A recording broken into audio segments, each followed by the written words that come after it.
Boom. Boom. This is Kendra, everyone. Welcome back to the channel. How's everybody doing today?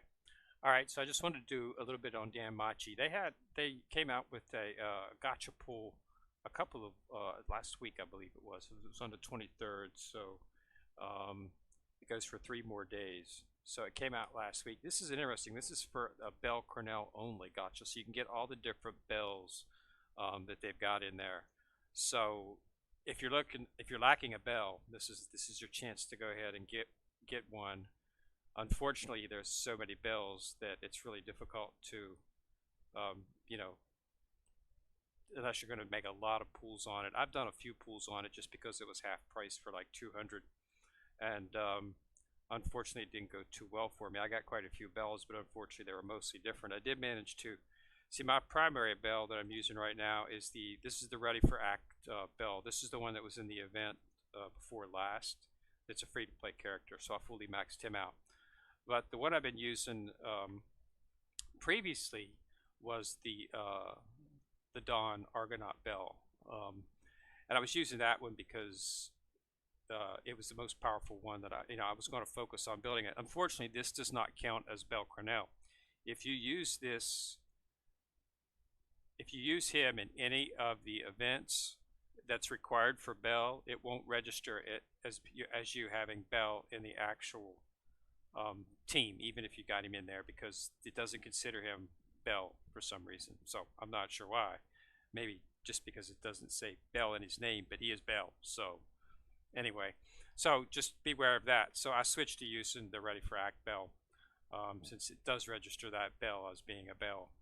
So, but then so I did the pools on it. The other bell that I was working on was Outlaw Rabbit Bell Cornell. I did manage to snatch up a bond for him. As you can see, I've got him at 1. This is the bell you get at the beginning of the game, so you don't need to really include that. He's not very powerful, even once you got him leveled up. But yeah, so I have that one. But then I did a draw, and that I had my dot. I did a draw, and I pulled this bell right here, which is the Moonlight Oath bell, and I've actually pulled it twice. So I've got 2 for him now, but I haven't used it yet. And I also drew this bell right here, which was Argonaut Bell Cornell.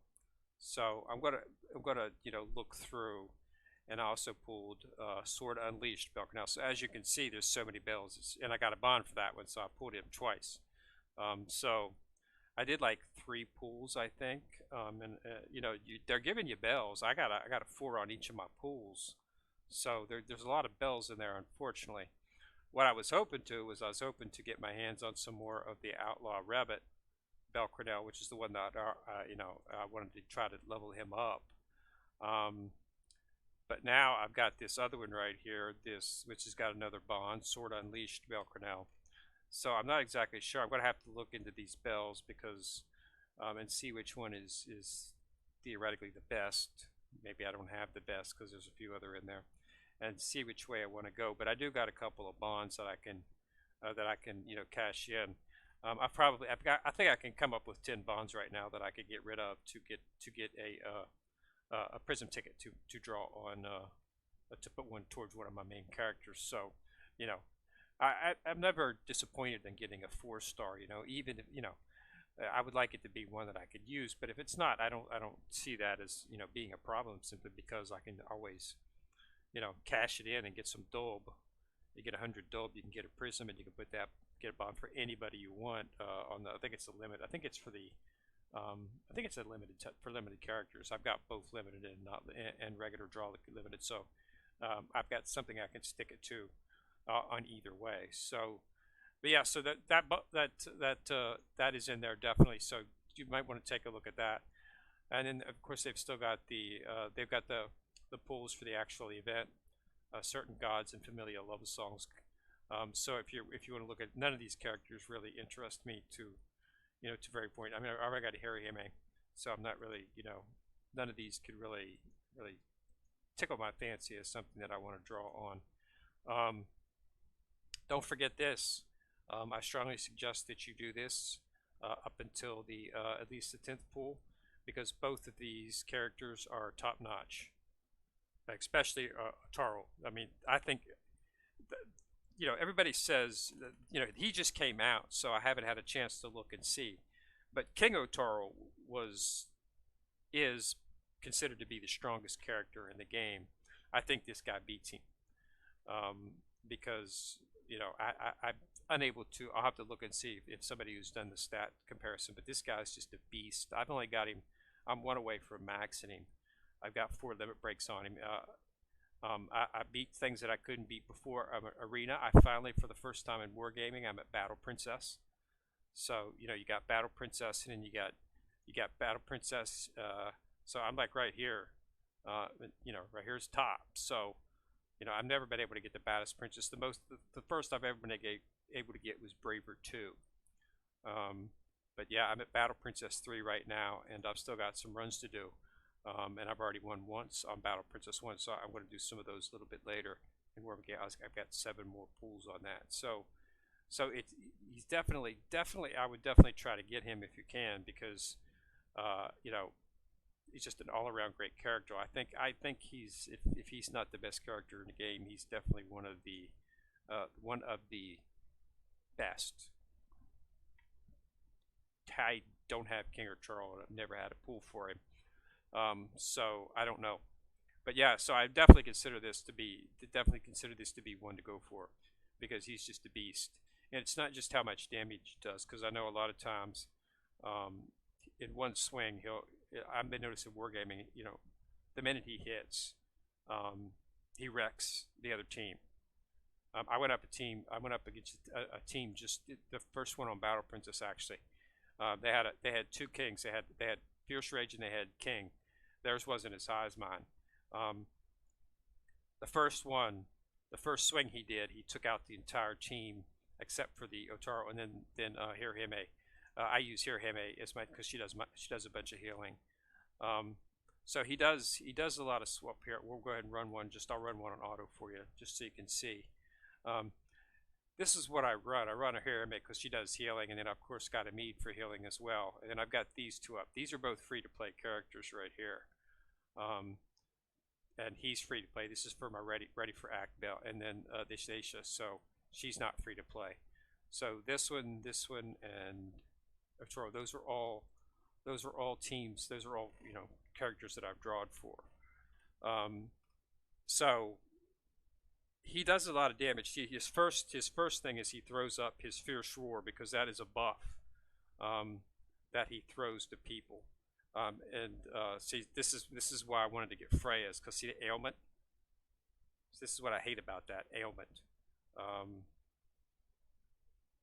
See, that just weakens everybody. But you see, he just hit there and he just took out somebody. But he does an immense amount of damage when he hits. On his and the team I was going at before. What happened was they had two Otoros come out. They had Fierce Rage come out, and then they had King Otoro come out in the second one, and he took them both out. But as you can see, not really having too much trouble even this high into Battle Princess. So he's definitely a damage dealer, and he's definitely one to look at. And he's just so tough. I mean, it's just not so much that he hits hard; it's just the buffs that he has make him extremely effective. Because if you look at his, it's this, it's not just this damage; it's this strength, dark attack damage, physical resist, and magic. He gets a 60% magic, 60% damage, increase, and physical resist and magical resist. So he resists 60% of physical attack and a magic attack. That's everybody in the game. They either do physical or magic. So that's a 60% buff against damage, and it's for 5 turns. Most battles don't last more than 5 turns. So basically, he's got a 60%, and he automatically throws this out first. Fierce Roar is always, if you put him on auto, he will Fierce Roar first, and that gives him a physical and magic resistance of 50, and it's fast, so it's instant, and it's for 4 turns. Okay, and then so every single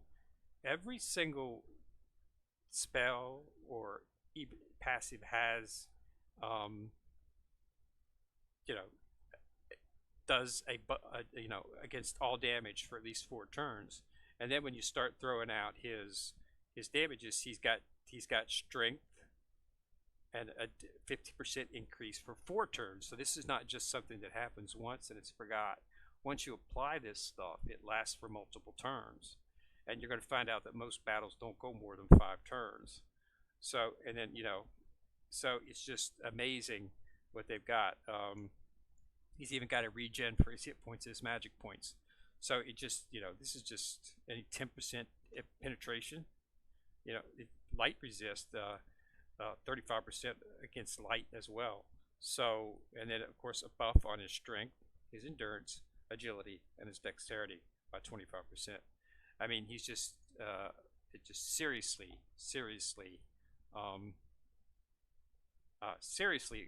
OP in my opinion. So he's definitely one that you definitely want to pull for, if you've got the crystal to do it. So yeah, so I just wanted to go ahead and pump up that, and I was fascinated by this bell pool. There's a lot of bells, so but if you don't have a good bell and you're looking for a good bell, that you can get from the draw, these are up.